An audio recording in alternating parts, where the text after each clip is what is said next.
नमस्कार साथियों, आज के वीडियो के माध्यम से हम लोग चर्चा करेंगे बीए बीएससी बीकॉम के 6 सेमेस्टर में जो को करिकुलर सब्जेक्ट आपका होता है communication skill and personality development, उसके बारे में। शुक्ला स्टडी पॉइंट में आप सभी का स्वागत है। आज के वीडियो के माध्यम से हम लोग लगभग 100 से अधिक ऑब्जेक्टिव टाइप के प्रश्नों को या उससे अधिक 100 से अधिक प्रश्नों को मैंने रखा है। Basically BA BSc BCom, BSc AG, BSc home science सभी के लिए इंपॉर्टेंट है। कम्युनिकेशन स्किल यानी संचार कौशल और पर्सनालिटी डेवलपमेंट यानी व्यक्तित्व विकास जो है ये को करिकुलर कोर्स के रूप में यानी अनिवार्य प्रश्न पत्र के रूप में आपके पाठ्यक्रम में संकलित है। तो ये एक प्रकार से बीए के 6 सेमेस्टर में, बीएससी के, बीकॉम के सभी में पूछा जाता है। तो आइए जानने का प्रयास करते हैं तीव्र गति से।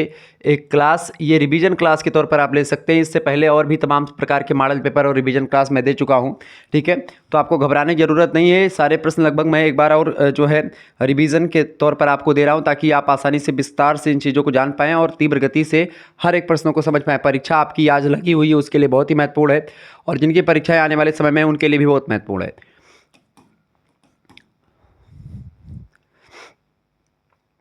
पहला क्वेश्चन आप देखेंगे, संचार के गतिशील प्रक्रिया मॉडल के प्रतिपादक कौन थे? फटाफट से आप बताएंगे। संचार के गतिशील प्रक्रिया मॉडल के जो प्रतिपादक हैं उनका नाम है बर्लो। क्या नाम है भैया? बर्लो। आप लिख लीजिएगा बर्लो, ठीक है। बर्लो महोदय ने एक प्रकार से संचार का जो यानी कम्युनिकेशन का जो गतिशील प्रक्रिया का मॉडल है वो दिया है। ये बात आप ध्यान रखेंगे। अगला क्वेश्चन आ चुका है, संगठनात्मक संचार के व्यवहारात्मक प्रक्रिया मॉडल का निर्माण किसने किया? फटाफट से आप बताने का प्रयास करेंगे। 4 ऑप्शन आपको दिया गया है, स्क्रीन पर आपको दिख रहा होगा सारी चीज़ें। फटाफट से आप बताने का प्रयास करेंगे। संचार प्रक्रिया के या संगठनात्मक संचार के व्यवहारात्मक प्रक्रिया मॉडल का जो निर्माण किया है उसको किया है जॉन बेनबर्ग और विलियम बिलमोंट ने। ऑप्शन नंबर इसका बी करेक्ट आंसर होगा। तीसरा क्वेश्चन आपके स्क्रीन पर आ चुका, संचार प्रक्रिया पूर्ण होती है किसके माध्यम से? माध्यम से, प्रेषक से, प्रतिक्रिया प्राप्त होने पर या संकेत पर? तो बिल्कुल प्रतिक्रिया प्राप्त होने पर, फीडबैक मिलने पर ही एक प्रकार से क्या मिलता है? जब फीडबैक मिलता है तब एक प्रकार से संचार प्रक्रिया जो होती है पूर्ण मानी जाती है, ठीक है। प्रतिपुष्टि मिलने तक पूर्ण नहीं मानी जाती संचार प्रक्रिया। यानी कि जैसे मान लेते हैं मैं आपको पढ़ा रहा हूँ और आपका कमेंट या आपकी हुकारी ना आए, जैसे कि बचपन में आपके दादा नाना कहानी सुनाते थे, तो एक प्रकार से वो जब कहानी सुनाते थे तो हुकारी आपको भरना पड़ता था, हूँ बोलते रहते थे। तो ऐसे ही एक प्रकार से यहाँ पर भी होता है। जब संचार मान लेते हैं मैं जो बता रहा हूँ आप तक पहुँच रही हैं, बातें नहीं पहुँच रही हैं, उसका एक प्रकार से आप कैसे बताएंगे? कमेंट करके, चैट के माध्यम से बताएंगे, हाँ सर आपकी आवाज़ मेरे तक आ रही है, ठीक है। तो ही प्रतिपुष्टि होती है।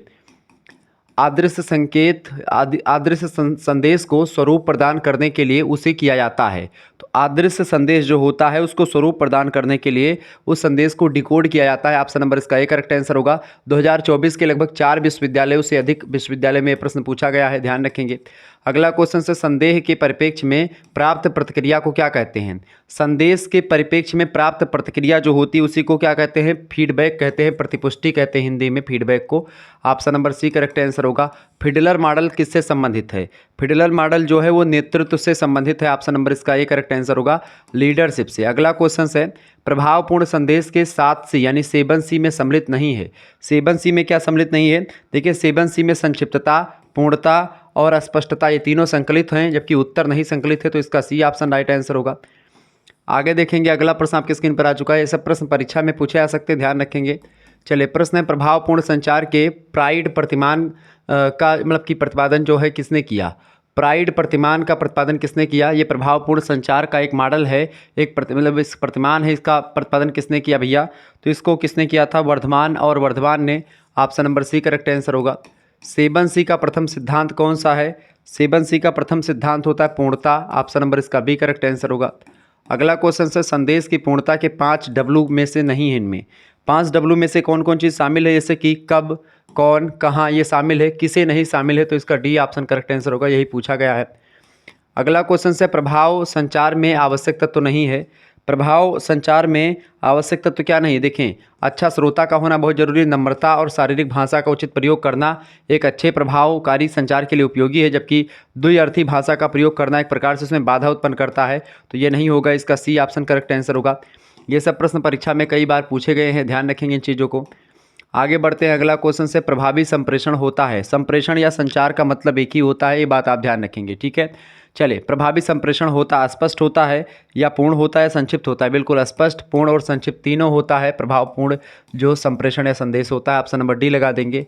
प्राइड प्रतिमान का प्रतिपादन किया गया था कब, कितने सन में? प्राइड प्रतिमान का प्रतिपादन 1973 में किया गया था। ऑप्शन नंबर इसका बी करेक्ट आंसर होगा। ठीक है, अगला क्वेश्चन से प्राइड में पी का मतलब क्या होता है? प्राइड में पी का मतलब होता है पर्पज ऑफ कम्युनिकेशन। ठीक है, कम्युनिकेशन का उद्देश्य। Option number B correct answer होगा। प्रभावपूर्ण संप्रेषण किसी व्यवसाय का क्या होता है? प्रभावपूर्ण संप्रेषण जो होता है किसी व्यवसाय का जीवन रक्त होता है। ऑप्शन नंबर इसका ए करेक्ट आंसर हो जाएगा। आगे देखेंगे, अगला क्वेश्चन आपकी स्क्रीन पर आ चुका, फटाफट से आप लोग देखने का प्रयास करेंगे। इंपॉर्टेंट क्वेश्चन है आपकी परीक्षा के लिए। चलें, इनमें से कौन सा प्रभावपूर्ण संचार के 7C के साथ संबंधित है? 7C में इनमें से कौन सा संबंधित है भैया? 7C की अगर बात की, 7C में प्रभावपूर्ण संप्रेषण के सिद्धांत में संकलित है। ऑप्शन नंबर इसका बी करेक्ट आंसर होगा। संप्रेषण के 4 यस कौन कौन से? 4 यस। 4 यस में क्या शामिल है भैया? 4 यस में पहला है संक्षिप्तता, दूसरा है साधारण, तीसरा है शक्ति और चौथा है निष्ठावान। ये 4 एस शामिल होते संप्रेषण में। अगला क्वेश्चन आपके स्क्रीन पर आ चुका है कि जब प्रेषक यानी भेजने वाला जो पत्र भेजता है, प्रेषित संदेश जो होता है, जो संदेश भेजता है अपने मूल रूप में प्राप्तकर्ता तक नहीं पहुंच पाता है, तो इस प्रकार का संदेश क्या कहलाता है? इस प्रकार का संदेश जो होता है उसको भ्रमित संचार कहते हैं। ऑप्शन नंबर इसका सी करेक्ट आंसर हो जाएगा। आगे देखेंगे, अगला प्रश्न आपकी स्क्रीन पर आ चुका है, फटाफट से आप लोग देखने का प्रयास करेंगे। वीडियो को लाइक और शेयर करते रहिएगा, ऐसे ही प्रश्न आपकी परीक्षा में आते रहेंगे। अब बताएं, प्रश्न आपकी स्क्रीन पर आ चुका है, यदि लिंक्डइन एक प्रकार से सोशल मीडिया साइट्स होती है जिस पर नौकरी वगैरह संबंधित चीज़ें एक प्रकार से रिलेटेड होता है नौकरी से, तो यदि आप लिंक्डइन पर किसी नौकरी की पोस्ट देखते हैं जिसमें आपकी रुचि है, यानी उस नौकरी को करने में आपका इंटरेस्ट है, तो अपनी रुचि व्यक्त करने के लिए सबसे अच्छा तरीका क्या है? सबसे अच्छा तरीका क्या होता है? अपनी रुचि और योग्यता व्यक्त करते हुए पोस्ट पर आप कमेंट कर दें, टिप्पणी कर दें। बिल्कुल डी ऑप्शन इसका राइट आंसर होगा। अगला क्वेश्चन से, किसी प्रकार की समूह चर्चा का उद्देश्य विभिन्न दृष्टिकोणों का पता लगाना तथा आम सहमति तक पहुंचना है। बताएं क्या होता है? मस्तिष्क उद्वेलन, चर्चा, समूह समस्या समाधान या संगोष्ठी? फटाफट से आप बताएंगे। किसी प्रकार की समूह चर्चा का उद्देश्य विभिन्न दृष्टिकोणों का पता लगाना तथा आम सहमति तक पहुंचना है। ये समूह समस्या समाधान होता है। डी ऑप्शन इसका राइट आंसर होगा। अगला क्वेश्चन आ चुका है, किसी प्रकार की समूह चर्चा किसी विषय के विभिन्न पहलुओं को प्रस्तुत करने पर केंद्रित होती है, उसको क्या बोलते हैं? उसको संगोष्ठी बोलते हैं। Option number B correct answer होगा। एक संगोष्ठी में सामान्यतः शामिल होता है, एक संगोष्ठी में क्या शामिल होता है? एकल वक्ता होता है जो किसी विषय को प्रस्तुत करता है। बिल्कुल ए ऑप्शन करेक्ट आंसर होगा। फिश बाउल चर्चा में क्या शामिल होता है? फिश बाउल चर्चा क्या होती है? फिश बाउल में होता यह है कि प्रतिभागी जो होते हैं एक घेरे में बैठे होते हैं और किसी विषय पर चर्चा कर रहे होते हैं। इसका ए ऑप्शन करेक्ट आंसर होगा। इसी को फिश बाउल कहते हैं। अगला प्रश्न, फिश बाउल से प्रश्न परीक्षा में कई बार आया है, समूह चर्चा से कई प्रश्न आते हैं। अगला क्वेश्चन से, समूह चर्चा में पहला चरण क्या होता है? समूह चर्चा का पहला चरण होता है दूसरे के पॉइंट ऑफ व्यू को सुनना, दूसरे के दृष्टिकोण को जानना सुनना। ठीक है, इसका सी ऑप्शन करेक्ट आंसर होगा। अगला क्वेश्चन से, समूह में आइस ब्रेकर की क्या भूमिका होती है? आइस ब्रेकर की भूमिका होती है कि समूह में एक प्रकार से मैत्रीपूर्ण वातावरण बनाएं ताकि एक प्रकार सभी लोग सही तरीके से चर्चा कर पाएँ। ठीक है, समूह चर्चा का प्राथमिक उद्देश्य क्या होता है? समूह चर्चा का प्राथमिक उद्देश्य होता है आपसी निर्णय या समाधान पर पहुंचना। ठीक है, ऑप्शन नंबर इसका बी करेक्ट आंसर होगा। आगे देखेंगे, समूह चर्चा में प्रतिभागियों का मूल्यांकन निम्न के आधार पर किया जाता है। किसके आधार पर किया जाता है भैया? तो समूह चर्चा में जो प्रतिभागी होते हैं उनका मूल्यांकन जो किया जाता है वो उनके सुनने का जो कौशल है और उनकी भागीदारी समूह में कैसी है उसके अकॉर्डिंग किया जाता है। बी ऑप्शन करेक्ट आंसर होगा। समूह चर्चा में निम्नलिखित में से कौन सा एक प्रमुख कौशल है? बताएं, समूह चर्चा में कौन सा एक प्रमुख कौशल है? तो अशाब्दिक संप्रेषण जो है एक प्रमुख कौशल में शामिल होता है। अशाब्दिक संप्रेषण भी एक प्रमुख कौशल में शामिल होता है। ठीक है, जबकि दूसरों को बाधित करना एक बाधा है, निष्क्रिय श्रवण ये भी एक बाधा है, दूसरों के विचारों को नज़रअंदाज करना ये भी एक बाधा मानी जाती है समूह चर्चा के दौरान। अगला क्वेश्चन से, किस प्रकार की समूह चर्चा में प्रतिभागी अपने व्यक्तिगत अनुभव एवं राय साझा करते हैं? फटाफट से आप बताने का प्रयास करेंगे। तो मस्तिष्क उद्वेलन में क्या होता है?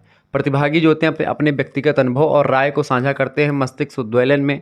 एक पैनल चर्चा में प्रतिभागी क्या करते हैं? एक पैनल चर्चा में प्रतिभागी जो होते हैं किसी विशिष्ट विषय पर अपने विचार को साझा करते हैं, शेयर करते हैं। इसका बी ऑप्शन राइट आंसर हो जाएगा। आगे देखेंगे, अगला क्वेश्चन आपके स्क्रीन पर आ चुका है, फटाफट से आप लोग देखने का प्रयास करेंगे। इंपॉर्टेंट क्वेश्चन है, बहुत ही ज़बरदस्त क्वेश्चन है। यहाँ से लगभग 4 से 5 प्रश्न आपकी परीक्षा में यही जो है पेज से आने वाले हैं, तो ये बहुत ही इंपॉर्टेंट है, इसको जरूर ध्यान से देखेंगे। ठीक है, बहुत ही ज़बरदस्त क्वेश्चन आ चुका है आपकी परीक्षा के लिए। निम्नलिखित में से प्रश्न है, निम्नलिखित में से कौन सा आँखों से संबंधित अशाब्दिक संचार का अध्ययन है? देखिए, आँखों से संबंधित होता है आपका ओक्यूलेसिस, ऑक्यूलेसिक्स, ठीक है। ऑक्यूलेसिक्स जो है ये आपका आँखों से संबंधित जो है अशाब्दिक संचार, यानी जो आई कांटेक्ट के माध्यम से संचार होता है विचारों का, वो होता है, ठीक है। उसी को बोलते हैं, उसी का विज्ञान है। अगला प्रश्न, निम्नलिखित में से कौन सा रंगों से संबंधित संप्रेषण विज्ञान है? रंगों से संबंधित जो आपका विज्ञान है उसको बोलते हैं क्रोमेटिक्स। क्या बोलते हैं? क्रोमेटिक्स बोलते हैं। ऑप्शन नंबर इसका सी करेक्ट आंसर हो जाएगा। ओक्यूलेसिक्स किसको बोलते हैं? आँखों से संबंधित है, ठीक है। ये बात आप ध्यान रखेंगे, ओके। और हैपेटिक्स क्या होता है? हैपेटिक्स जो होता है वो चेहरों की बात होती है, यानी कि संवाद करने के लिए जब स्पर्श करते हैं आप, हैपेटिक्स मतलब कि छू करके थोड़ा स्पर्श करके जब संचार होता है तो उसको बोलते हैं हैपेटिक्स, ठीक है। ये बात आप ध्यान रखेंगे, ओके। क्रोनेमिक्स जो होता है वो एक प्रकार से क्रोनेमिक्स क्या होता है? क्रोनेमिक्स आपका समय से संबंधित होता है, ये बात ध्यान रखेंगे। अगला क्वेश्चन से, निम्नलिखित में से कौन सा समय के प्रयोग से संबंधित अशाब्दिक संचार है? तो क्रोनेमिक्स है। क्योंकि क्रोमेटिक्स जो है ये आपका रंगों से संबंधित है, ऑक्यूलेसिक्स आँखों से संबंधित है, हैपेटिक्स ये त्वचा से संबंधित है, स्पर्श से, ठीक है, ध्यान रखेंगे। अगला क्वेश्चन आ चुका है, क्रोनेमिक्स का उदाहरण है। क्रोनेमिक्स का उदाहरण वेटिंग टाइम, बातचीत का समय और कार्य का समय, तीनों शामिल है इसमें, ठीक है, चूँकि समय का अध्ययन करता है ये। अगला क्वेश्चन से, क्रोनेमिक्स को भी कहा जाता है। क्रोनेमिक्स को समय भाषा भी कहते हैं, ठीक है, टाइम लैंग्वेज। नेक्स्ट क्वेश्चन से, गंध की भावना से जुड़े अशाब्दिक संचार को क्या कहते हैं? देखिए, हैपेटिक्स तो आपका स्पर्श होता है जो है, क्रोमेटिक्स आपका रंगों से, क्रोनेमिक्स आपका जो है किससे होता है? क्रोनेमिक्स आपका समय से संबंधित होता है। तो आल्फैटिक्स जो होता है यही संबंधित होता है, ये गंध की भावना से जुड़ा हुआ होता है। कौन? आल्फैटिक्स, ठीक है। नेक्स्ट क्वेश्चन है, अंतर्राष्ट्रीय संकेत भाषा दिवस मनाया जाता है। अंतर्राष्ट्रीय संकेत भाषा दिवस 23 सितंबर को मनाते हैं। कब मनाते हैं? 23 सितंबर को। ऑप्शन नंबर इसका बी करेक्ट आंसर होगा। अगला क्वेश्चन आप देखेंगे, निम्नलिखित में से कौन सा सकारात्मक चेहरे का भाव है? देखिए, कड़ी नज़र से घूरना नहीं, कहीं और देखना नहीं, माथे को सिकोड़ना ये भी नहीं, सुनते समय सिर हिलाना। राइट आंसर हो जाएगा डी ऑप्शन आपका। अगला क्वेश्चन से, सीधी शारीरिक मुद्रा क्या दर्शाती है? गौरव, व्यावसायिकता, आत्मविश्वास दर्शाती है। बिल्कुल, सीधी शारीरिक मुद्रा जो होती है वो आत्मविश्वास दर्शाती है, बिल्कुल। अगला क्वेश्चन से, निम्नलिखित में से कौन सकारात्मक यानी पॉजिटिव चेहरे की अभिव्यक्ति दर्शाता है? तो पॉजिटिव जो चेहरे की अभिव्यक्ति होता है वो आई कांटेक्ट लगातार बना रहता है जब बातचीत करते समय, नेत्र का संपर्क बनाए रखना ये बहुत ज़रूरी होता है।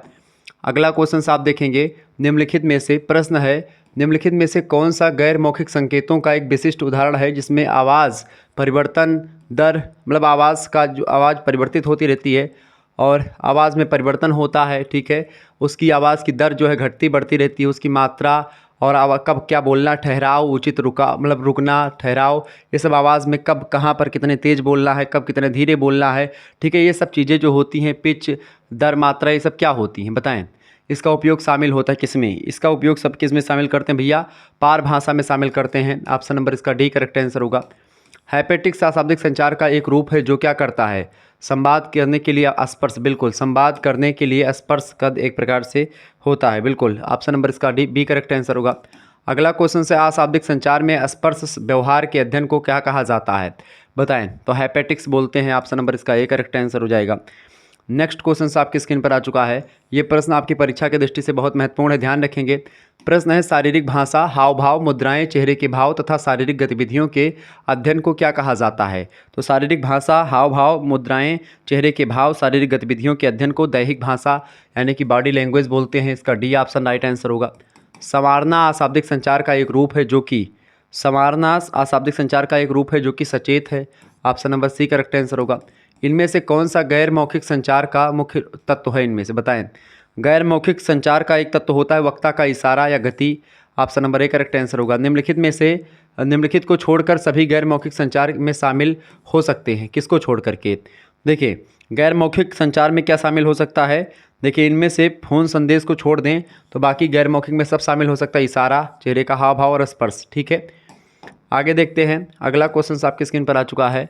संचार में आवाज़ का सुर, शारीरिक भाषा, चेहरे का भाव आदि शामिल होता है। अशाब्दिक संचार में, पत्र में, सूचना में, शाब्दिक में।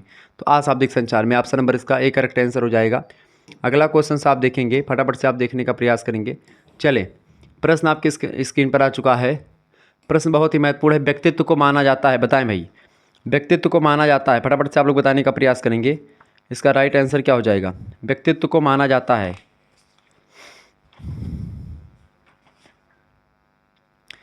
व्यक्तित्व को माना जाता है, बिल्कुल व्यक्तित्व को माना जाता है दीर्घकालीन। ठीक है, क्या मानते हैं व्यक्तित्व को? दीर्घकालिक, स्थिर और आसानी से नहीं बदला जाने वाला व्यक्तित्व होता है। बिल्कुल डी ऑप्शन इसका करेक्ट आंसर होगा। लंबे समय से, अगला प्रश्न है, लंबे समय से चले आ रहे लक्षण और प्रतिमान को व्यक्तियों को लगातार सोचने, महसूस करने और विशिष्ट तरीकों से व्यवहार करने के लिए प्रेरित करते हैं। उस किसके रूप में जानते हैं उसको? हास्य, व्यक्तित्व या स्वभाव या मनोलैंगिक? तो व्यक्तित्व के रूप में जानते हैं इसको, डी ऑप्शन पर्सनालिटी बोलते हैं उसको। ठीक है, अगला क्वेश्चन आप देखेंगे। अगला क्वेश्चन आपकी स्क्रीन पर आ चुका। किसको व्यक्तित्व के पहले व्यापक सिद्धांत का श्रेय दिया जाता है? किसको? बताएं, फटाफट से आप बताने का प्रयास करेंगे। तो व्यक्तित्व का एक प्रकार से पहले व्यापक सिद्धांत का श्रेय किसको दिया जाता है भैया? तो फ्रायड को देते हैं, सिगमंड फ्रायड। ऑप्शन नंबर इसका डी करेक्ट आंसर होगा। मनोविश्लेषणवाद के प्रणेता है सिगमंड फ्रायड। अगला क्वेश्चन है, निम्नलिखित में से कौन सा मनोविश्लेषणवाद के प्रणेता वाला प्रश्न हमेशा पूछा था कि मनोविश्लेषणवाद का प्रतिपादन किसने किया? तो सिगमंड फ्रायड ने किया। ये बात आप ध्यान रखेंगे। प्रश्न आपका है, निम्नलिखित में से कौन सा व्यक्तित्व गुण एक बहिर्मुखी व्यक्तित्व का सबसे अच्छा वर्णन करता है? तो बहिर्मुखी व्यक्तित्व और अंतर्मुखी व्यक्तित्व को व्यक्तित्व में एक व्यक्ति ने बांटा है, किसने? कार्ल जुंग महोदय ने। कार्ल जुंग ने व्यक्तित्व को दो भागों में बांटा, एक अंतर्मुखी व्यक्तित्व और एक बहिर्मुखी व्यक्तित्व। ये सब मैं आपको समझा चुका हूँ पहले से भी। तो निम्नलिखित में से एक व्यक्तित्व का एक गुण एक बहिर्मुखी व्यक्तित्व का सबसे अच्छा वर्णन करता है, होता है समाज केंद्रिता। जो बहिर्मुखी व्यक्तित्व होता है वो समाज केंद्रित होता है, समाज में उठता बैठता है, समाज के लोग उसको जानते हैं। और जो अंतर्मुखी व्यक्तित्व होता है वो समाज से उसका कोई मतलब नहीं होता। निम्नलिखित में से कौन सा क्रेसमर द्वारा दिए गए व्यक्तित्व का प्रकार नहीं है? क्रेसमर महोदय की अगर बात किया तो उनके द्वारा एथलेटिक, एस्थेनिक, पिकनिक ये सब प्रकार के व्यक्ति बताए गए थे। एस्थेटिक व्यक्ति नहीं बताया गया था, एस्थेटिक व्यक्तित्व नहीं बताया गया था। तो इसका बी ऑप्शन करेक्ट आंसर होगा। अगला क्वेश्चन से, व्यक्तित्व को मापने का विषयगत मूल्यांकन परीक्षण, जिसको आप TAT बोलते हैं, थियोमेटिक अप्रोसिएशन टेस्ट, जिसको दिया था मार्गन एंड मुरे ने। ठीक है, थियोमेटिक अप्रोसिएशन टेस्ट यानी TAT को किसने दिया था? मार्गन एंड मुरे ने दिया था। ठीक है, अब इसको एक प्रकार से इसका ये कौन सी तकनीक है? व्यक्तित्व मापने की कौन सी तकनीक है? तो ये प्रक्षेपी तकनीक है। ऑप्शन नंबर इसका सी करेक्ट आंसर होगा। परीक्षा में कई बार आया हुआ है। अगला क्वेश्चन है, निम्नलिखित में से कौन सा व्यक्तित्व का प्रक्षेपी परीक्षण है? इनमें से व्यक्तित्व का प्रक्षेपी परीक्षण इनमें से है word association test. Option number C correct answer होगा। क्रेसमर महोदय ने कितने व्यक्तित्व प्रकारों का उल्लेख किया है? तो 4 प्रकार के व्यक्तित्व बताए हैं क्रेसमर महोदय ने। कार्ल जुंग ने 2 प्रकार के व्यक्तित्व बताए हैं। आगे देखते हैं, अगला क्वेश्चन आपकी स्क्रीन पर आ चुका है, फटाफट से आप देखने का प्रयास करेंगे। चलिए, प्रश्न आ चुका है, व्यक्तित्व माप की बाल अंतर्बोध परीक्षण, इसको आप CAT बोलते हैं, विधि किसके द्वारा दी गई है? देखिए, CAT चाइल्ड एप्रोसिएशन टेस्ट जिसको आप बोलते हैं, बाल अंतर्बोध परीक्षण, इसको किसने दिया है? इसको दिया है बेलाक ने। ठीक है, लियोपोल्ड बेलाक इनका पूरा नाम है, ये बात भी आप ध्यान रखेंगे। इसका भी ऑप्शन करेक्ट आंसर होगा। MMPI एक परीक्षण है जिसका प्रयोग निम्नलिखित में से किसको मापने के लिए किया जाता है? तो व्यक्तित्व मापने के लिए किया जाता है। आगे देखते हैं, अगला क्वेश्चन से, निम्नलिखित में से किस व्यक्तित्व परीक्षण का उपयोग व्यक्तित्व संरचना का आकलन करने एवं भावात्मक प्रवृत्तियों का पता लगाने के लिए किया जाता है? फटाफट से आप लोग बताने का प्रयास करेंगे। इसका राइट आंसर क्या होने वाला है? सभी लोग बताने का प्रयास करेंगे। निम्नलिखित में से व्यक्तित्व परीक्षण का उपयोग व्यक्तित्व संरचना का आकलन करने के लिए भावात्मक प्रवृत्तियों का पता लगाने के लिए बेसिकली किया जाता है। तो भावात्मक प्रवृत्तियों का पता लगाने के लिए रोसा इंक ब्लॉट परीक्षण किया जाता है। हरमन रोसा ने दिया था। स्याही धब्बा परीक्षण, उसी का प्रयोग करते हैं। तो स्याही धब्बा परीक्षण किसने दिया था? हरमन रोसा ने दिया था। ये प्रश्न आपसे परीक्षा में कई बार आया हुआ है। अगला क्वेश्चन से, निम्नलिखित में से कौन सा एक नकारात्मक व्यक्तित्व लक्षण है? देखिए, नकारात्मक जो होता है, अविश्वसनीय जो होता है, नकारात्मक व्यक्तित्व लक्षण होता है। अगला क्वेश्चन, सकारात्मक व्यक्तित्व लक्षणों में निम्नलिखित में से क्या शामिल है? सकारात्मकता में क्या शामिल? आक्रामकता नहीं, अहंकार भी नहीं। ठीक है, क्या शामिल है? महत्वाकांक्षा। बिल्कुल इसका राइट आंसर हो जाएगा सी ऑप्शन। अगला क्वेश्चन से, मनोविक्षुब्धता एक व्यक्तित्व लक्षण है जो निम्नलिखित में से किसकी विशेषता है? मनोविक्षुब्धता जो है ये भावात्मक अस्थिरता की विशेषता है, या विशेषता है इसकी भावात्मक अस्थिरता की। जो लोग सहमतता में उच्च होते हैं वे अधिक क्या होते हैं? वे अधिक एक प्रकार से विश्वसनीय माने जाते हैं, बी ऑप्शन। अगला क्वेश्चन से, सहमत होना एक व्यक्ति गुण है, एक व्यक्तित्व गुण है, जिसमें एक प्रकार से निम्नलिखित में से कौन सा गुण शामिल होता है? बताएं। तो सहमत होना एक प्रकार से एक व्यक्तित्व गुण होता है जिसमें एक प्रकार ये परोपकारिता से संबंधित है, बी ऑप्शन इसका राइट आंसर होगा। आगे देखेंगे, ये सब प्रश्न परीक्षा की दृष्टि से इंपॉर्टेंट है। चलें, प्रश्न आपकी स्क्रीन पर आ चुका है, सभी लोग बताने का प्रयास करेंगे। इसका राइट आंसर क्या हो जाएगा? निम्नलिखित में से कौन सा प्रभावी प्रश्न पूछने की या प्रभावी प्रश्न पूछने के कौशल की विशेषता है? फटाफट से आप बताने का प्रयास करेंगे। इंपॉर्टेंट क्वेश्चन आपकी स्क्रीन पर आ चुका है, फटाफट से आप लोग बताने का प्रयास करेंगे। चलिए बताइएगा भैया।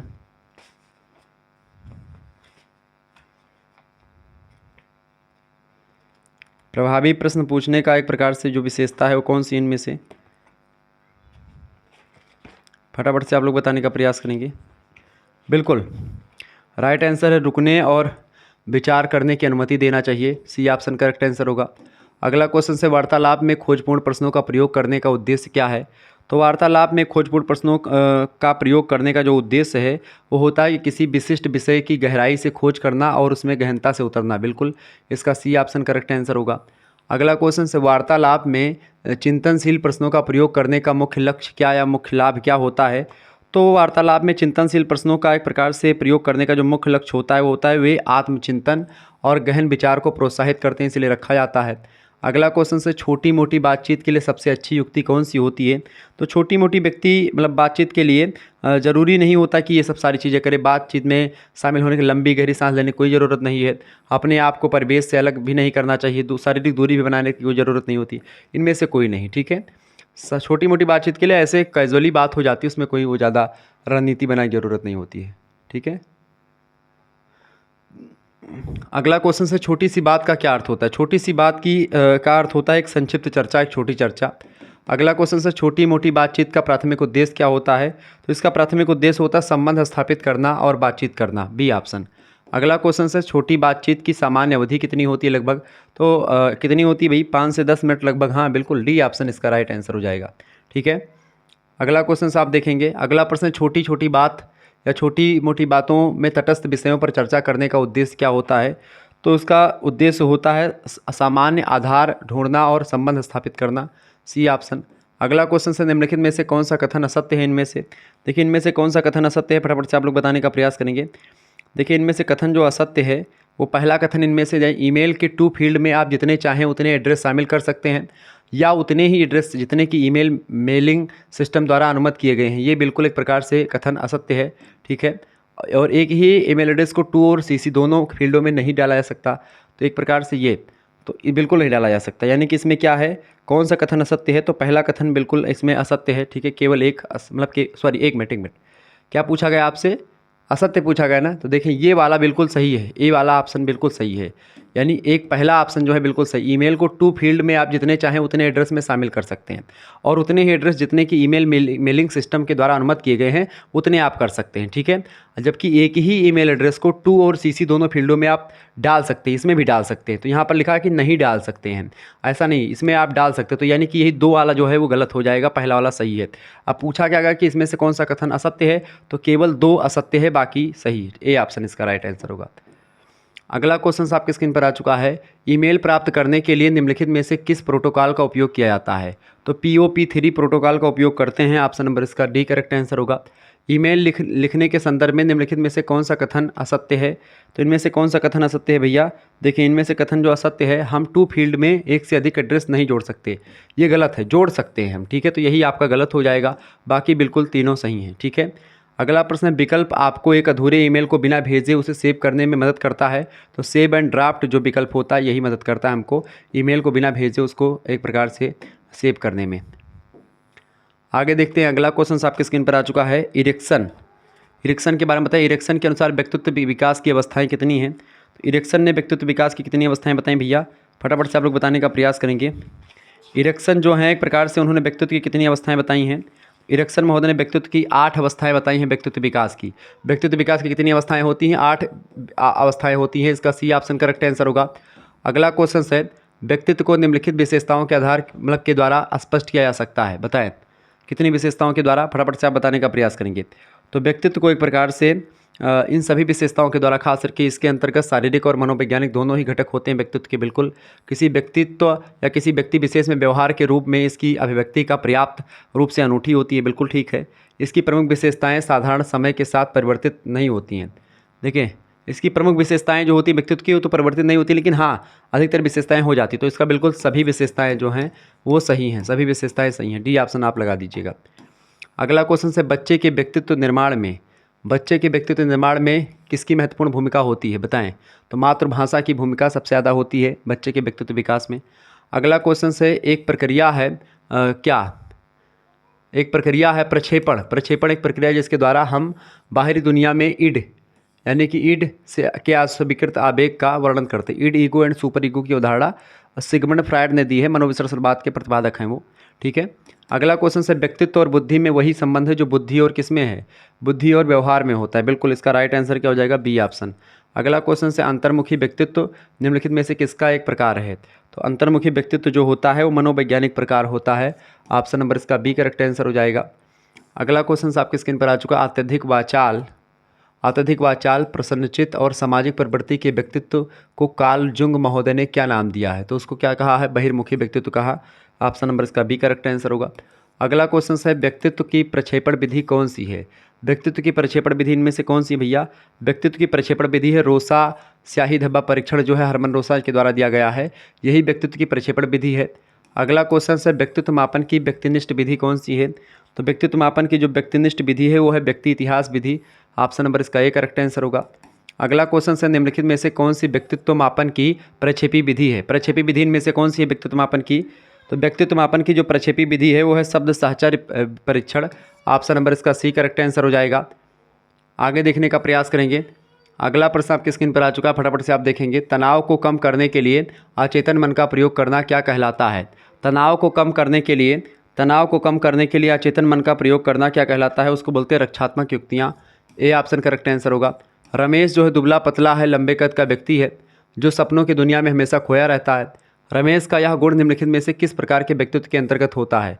तो वो एक प्रकार से कौन सा व्यक्तित्व होता है ये, इसको बोलते हैं कृषकाय व्यक्तित्व। ठीक है, डी ऑप्शन इसका राइट आंसर होगा। किशोरावस्था में बालक अधिकांशतः अपने ही रूप पर मोहित हो जाते हैं। सिगमंड फ्रायड ने इस पहचान को क्या कहा है, इसको बोला है नर्सिसिज्म। ऑप्शन नंबर इसका बी करेक्ट आंसर हो जाएगा। नर्सिसिज्म जो है किशोरावस्था के दौरान जब बालक 12 से लेकर के 18 साल के बीच में होता है तो बच्चा शीशा में 10-12 बार तो फोटो अपने देखता है दर्पण में जा कर के कि कितना अच्छा लग रहा हूँ मैं। ठीक है, अगला क्वेश्चन से व्यक्तित्व के मन में विचार आते हैं कि मुझे अध्यापक पर प्रहार करना चाहिए और वह बिना किसी कारण ही पूरी कक्षा के सामने अध्यापक पर हाथ उठा देता है, तो उस व्यक्तित्व का एक प्रकार से व्यक्ति का व्यक्तित्व स्तर कैसा है। वो एक प्रकार से कौन सा होता है, इदम। ऑप्शन नंबर इसका एक करेक्ट आंसर होगा। TAT थियोमेटिक अप्रिसिएशन टेस्ट जो होता है कितने अधिक आयु के बालकों के लिए उपयोगी होता है। तो TAT परीक्षण जो होता है वो 14 साल से ऊपर के बालकों के लिए होता है और जो CAT होता है वो एक प्रकार से बच्चों के लिए होता है 14 साल से नीचे के लिए। निम्नलिखित में से कौन सा अच्छे व्यक्तित्व का गुण है इनमें से। देखिए, उदारता, सजीवता और ईमानदारी सभी अच्छे व्यक्तित्व के ही गुण है। डी ऑप्शन इसका राइट आंसर हो जाएगा। अगला प्रश्न आपकी स्क्रीन पर आ चुका है, फटाफट से आप लोग देखने का प्रयास करेंगे। बढ़िया क्वेश्चन है, एक बार सभी लोग वीडियो को लाइक और शेयर करते रहिएगा। ऐसे ही व्यक्तित्व ऐसे ही प्रश्न लगातार मैं देता रहता हूँ। ठीक है, चलें, वीडियो को लाइक और शेयर कर दीजिएगा। ठीक है, प्रश्न आपकी स्क्रीन पर आ चुका है। 16 व्यक्तित्व कारक परीक्षण है वो किसने दिया, किसने प्रतिपादित किया है ये परीक्षण। तो इसको किसने प्रतिपादित किया भैया, रेमंड कैटल ने। प्रश्न बड़ा इंपॉर्टेंट है, परीक्षा में आया हुआ है। अगला क्वेश्चन से निम्नलिखित में से कौन सा व्यक्तित्व स्वप्रतिवेदन मापन का एक उदाहरण है। स्वप्रतिवेदन मापन का एक उदाहरण कौन सा है, MMPI मेथड। ऑप्शन नंबर इसका एक करेक्ट आंसर होगा। सिगमंड फ्रायड ने कौन सी मूल प्रवृत्ति पर अधिक जोर दिया है। तो उन्होंने काम प्रवृत्ति पर अधिक जोर दिया, इसका सी ऑप्शन करेक्ट आंसर होगा। व्यक्तित्व का कार्यपालक कहलाता है, व्यक्तित्व का कार्यपालक अहम जो होता है, अहम। ठीक है, जिसको आप ईगो कहते हैं, सॉरी, उसी को बोलते हैं। अगला क्वेश्चन से नैतिकता के सिद्धांत पर काम कौन करता है। नैतिकता के सिद्धांत पर काम पर अहम करता है, यानी कि सुपर ईगो करता है। अगला क्वेश्चन से बच्चे का विकासशील व्यक्तित्व किसके द्वारा प्रभावित होता है। तो बच्चे का विकासशील व्यक्तित्व जो होता है व्यक्ति के शरीर में ग्रंथियों के द्वारा, विद्यालय में प्राप्त अनुभवों के द्वारा और परिवार, इन सभी के द्वारा प्रभावित होता है। इसका डी ऑप्शन करेक्ट आंसर होगा, उपयुक्त सभी। अगला क्वेश्चन से व्यक्तित्व के TAT यानी प्रासंगिक अंतर्बोध परीक्षण में कार्ड की संख्या कितनी होती है। तो इसमें कार्डों की संख्या लगभग कितनी होती है, 30 होती है, यानी कि 30 कार्ड होते हैं जिसका प्रयोग किया जाता है व्यक्तित्व मापन में। ठीक है, अगला क्वेश्चन से व्यक्तित्व मापन की किस विधि में समाज के व्यक्तियों से जानकारी लेकर के निष्कर्ष निकाला जाता है। तो वो होती है समाज मिति विधि। ऑप्शन नंबर इसका सी करेक्ट आंसर हो जाएगा।